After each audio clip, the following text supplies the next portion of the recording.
Tim Delp is now in his third year as the head coach at Otterbein, though he's been at Otterbein much longer than that, and yet another OAC head coach who graduated from his where he's head coach now. He's a 1992 graduate of Otterbein, and here to talk about the prognostication of the Cardinals for 2014 is head coach Timmy Delp. Tim?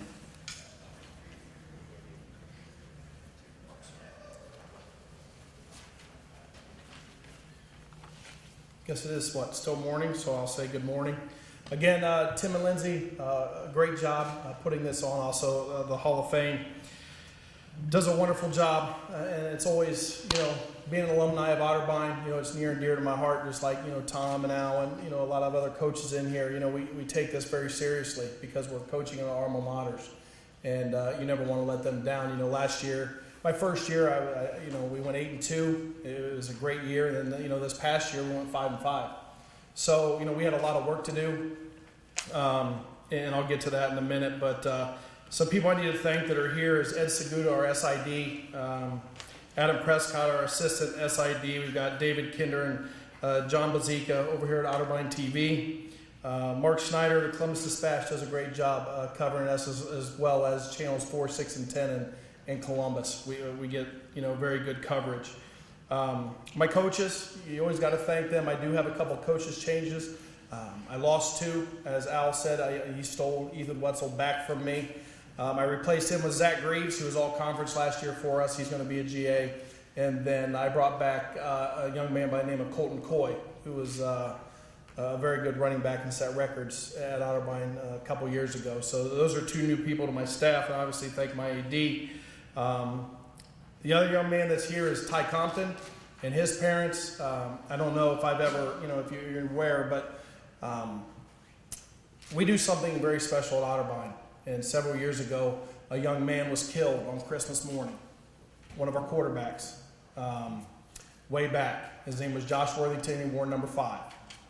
And every year the coaches elect a person to wear that every year, who we think has dignity, leadership, everything that enables what we want in an Otterbein football player. And this year, Ty is going to wear that number. So it's a very special thing to us, and congratulations, Ty, and you'll hear from him in a little bit. I think I've got a good group coming back. We've got 24 seniors.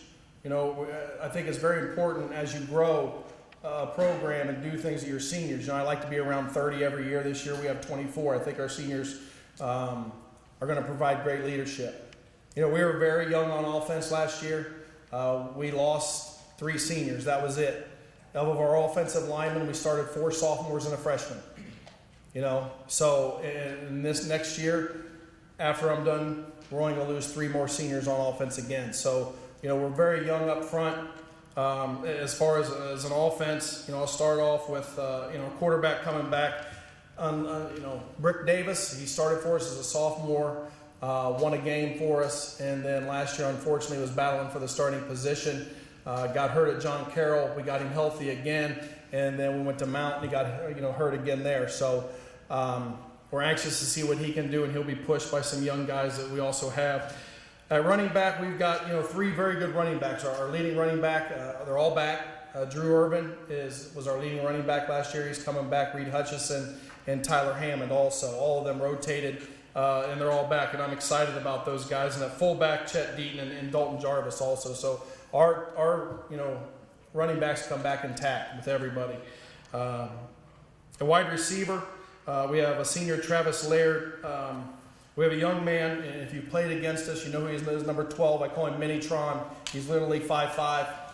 Connor Lucas, he's back. Cole Benner got some playing time. Kyle Pisano and Corey Usher. So there's a couple guys in there we got to replace, but I feel really good at where we are right there with that. Tight end, we started a true freshman, all 10 games last year, named Bryson Ray, and he's back, and also the sophomore, Chad McCray.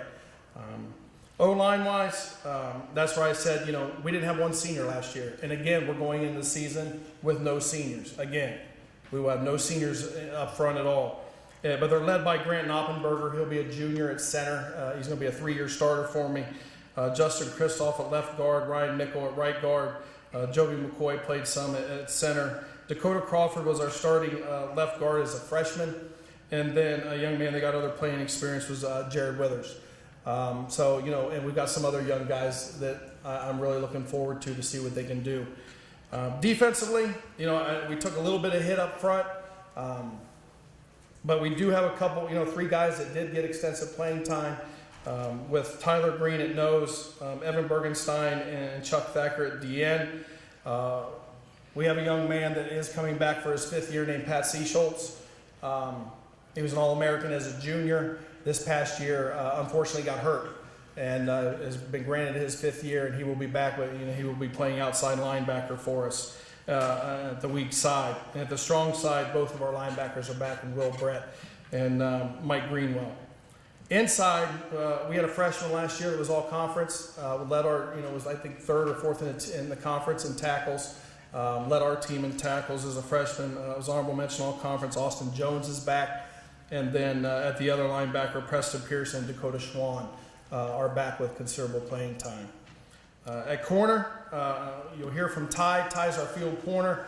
To be honest, we got to find a boundary corner. That's our goal going into camp, is to find, who's going to step up at the boundary corner. And whether that is moving Ty, who's had some experience from field to boundary, we just haven't made that decision yet. And then at safety, we have Jordan Boniface and Ryan Moore both back also. So we have a lot of guys back. It's just a matter of, our offense is still young, only 3 seniors. But our defense has a lot of seniors back. And with Pat coming back, he's sort of the emotional leader. And I think what we lacked last year was that emotional guy. And if you know him, he's a very emotional guy. And we need that. At kicker, we have 2 seniors back, Alana Gaither and Nick Gannis, both return. And then our punter also returns, Jordan Keaton. And Jordan will probably battle with some other guys at that boundary corner. Our schedule, it's not very easy. We open up with number 9, St. John Fisher. We're going there.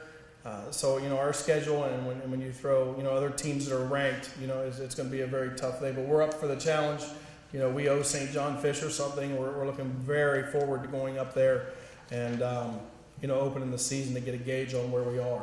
So, I want to wish everybody good luck. Stay healthy. That's the biggest thing. I know some people don't have as much depth and things like that, but I want to wish everybody luck. And I think, like Dean said, let's all go 10-0 that first week and show everybody what the OAC is all about. Thank you.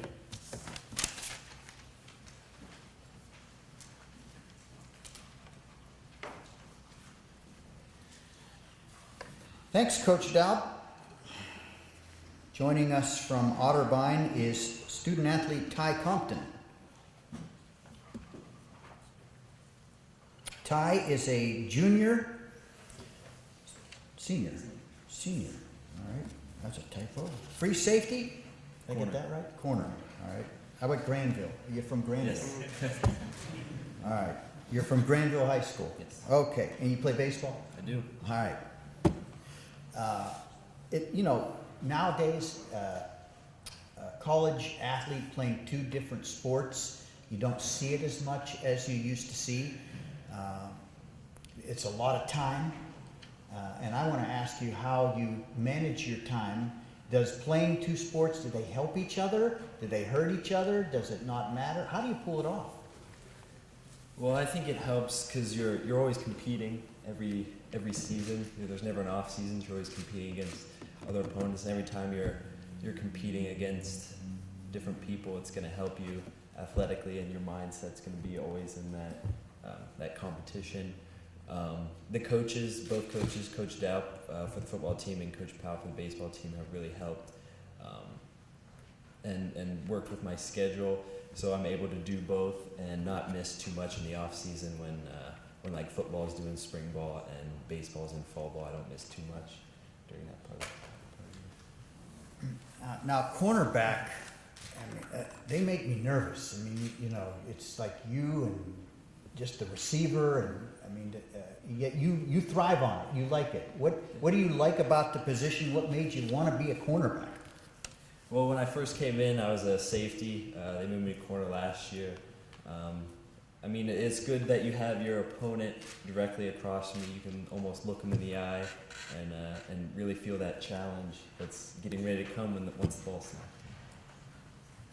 Now, see, if I was a corner, I wouldn't want them beat. I would be like 30 yards down, and then they wouldn't get behind me. But that's the danger, I guess, when you're out on an island, and based on the different coverages and whatnot. Ty, tell us a little bit. Congratulations on number 5, by the way. Thank you. That is something very, very special. What kind of goals might a cornerback have? Is it interceptions, pass breakups, kind of things, tackles? What goals, individual goals, might a cornerback have, and what are your team goals this year as well? Well, obviously you set some statistical goals like that, but for me, I wanna be a leader on and off the field. If I can show future Otterbein players and the freshmen coming in how we expect Otterbein football to be played and how players should conduct themselves on and off the field and in the classroom, that's one of the big individual goals I have for myself. And then a team goal, I think if we can get better and improve every day in practice, then by the time the game comes, we'll have a chance to be successful. Number 5, Ty Compton. Good luck to you, Ty.